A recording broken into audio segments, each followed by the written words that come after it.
I wrote a manifesto 10 years ago and published it under the name Free Me with the subtitle, Who Are You and What Do You Want? It was an effort to actually discover my beliefs, how and why I came to those beliefs, and document it. The 7 chapters cover what I think are the most important questions in life. Each chapter is broken into 7 subsections. The 3rd chapter attempts to answer the question, why do we do that? I give my take on the 7 traits that Brian Tracy says we were all hardwired for in his book Something for Nothing, a book I would highly recommend for today, everything that's happening today in the Democratic Party and the United States. He says if we understand these traits, we can deal with ourselves and others more effectively. Those 7 traits are selfishness, laziness, vanity, greed, ignorance, ambitiousness, and impatience. They are neither good nor bad, but can be good or bad depending on how you as an individual manifest them. For most of us, the center of our psychological universe is the ego. Yes, we are all selfish. It's all about me. To give you a quick example, if you create things to make people smile or laugh, that's good selfishness. It makes you feel good, but also other people. On the other hand, if I call my brother in the middle of the night and he does not take the phone and I go off into an angry rant calling him evil, that's bad selfishness. Anger, by the way, is the topic of the 1st section of the next chapter titled, Why Not? In parentheses, freedom. That will be my next to nothing to say video. This section on selfishness is what I called I versus you. Ayn Rand, a Russian-born American writer and novelist, born in 1905, said, "Love is an expression and assertion of self-esteem, a response to one's own values in the person of another. One gains a profoundly personal, selfish joy from the mere existence of the person one loves. It's one's own personal, selfish happiness that one seeks, earns, and derives from love. Narcissism is natural. We're all born narcissistic. We will always choose what we think is better for ourselves. Therefore, we're all selfish. Selfishness is the ultimate hardwired attribute that ensures our individual survival, the first of our hierarchy of needs." In Richard Dawkins' book, The Selfish Gene, he describes genes as being, quote, selfish. He does not mean that they are driven by thought, but simply their behavior can be described as if they are selfish. He says that genes that get passed on are not necessarily those of the organism, but the organism reacts in ways to preserve its genes in a larger sense. In other words, if an individual sacrifices its own life to protect the lives of its kin, it's acting in the interests of its own genes, or is practicing altruism through selfishness. We cannot change our genes in this life, that is. And that's what hardwired means. It's built into us. Selfishness is possibly the root of all the other hardwired behaviors of laziness, vanity, greed, ignorance, ambitiousness, and impatience. The ultimate form of genetic altruism is aging. An organism's death makes room for its offspring, benefiting the selfish genes at the expense of the organism. So technically not having children could be considered a protest against death. Just a genetic perspective there. To be called selfish, however, it's not a compliment, as anyone knows who's been called that. I've not been called selfish by a lot of people, but I have been called that by someone that should know me better than most. Yes, I'm selfish like everyone, maybe even more than most.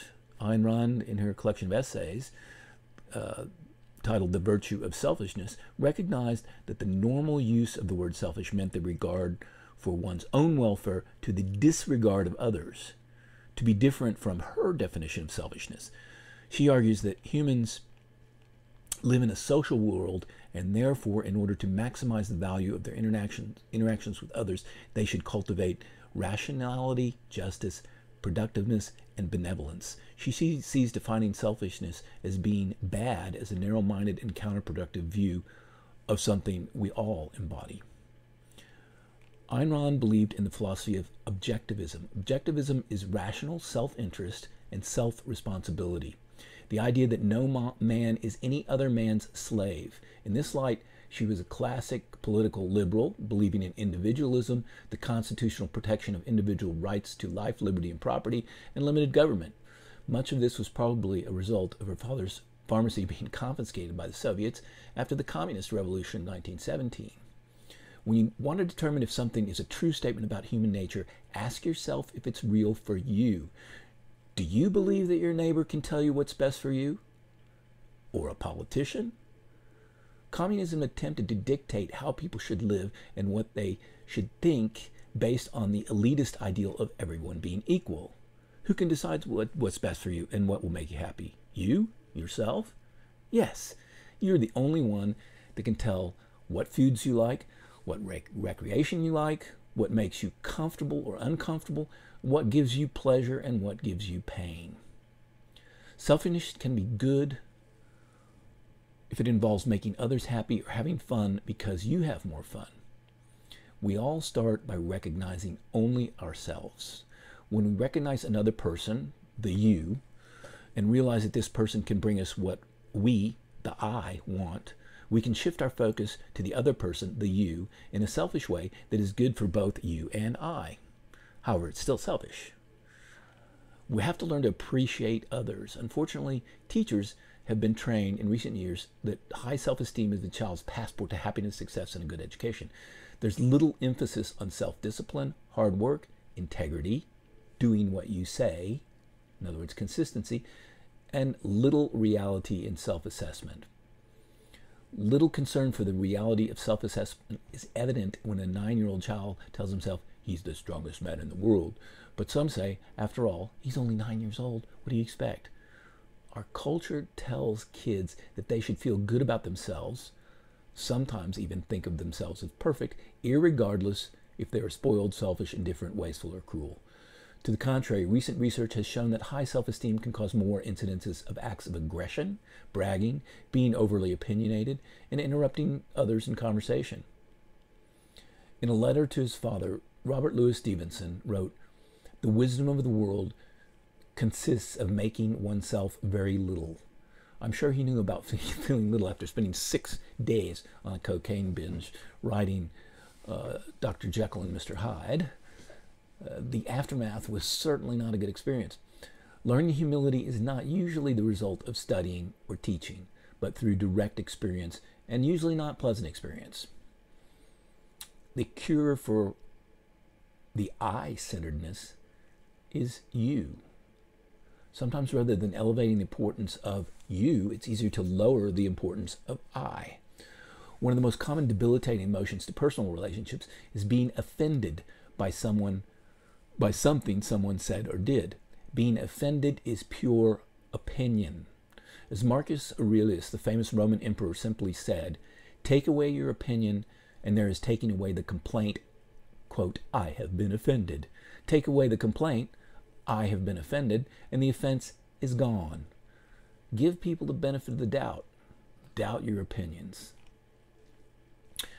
Humility is the virtuous way to lessen the importance of I. You can teach a little humility with magic. I'll get to that later.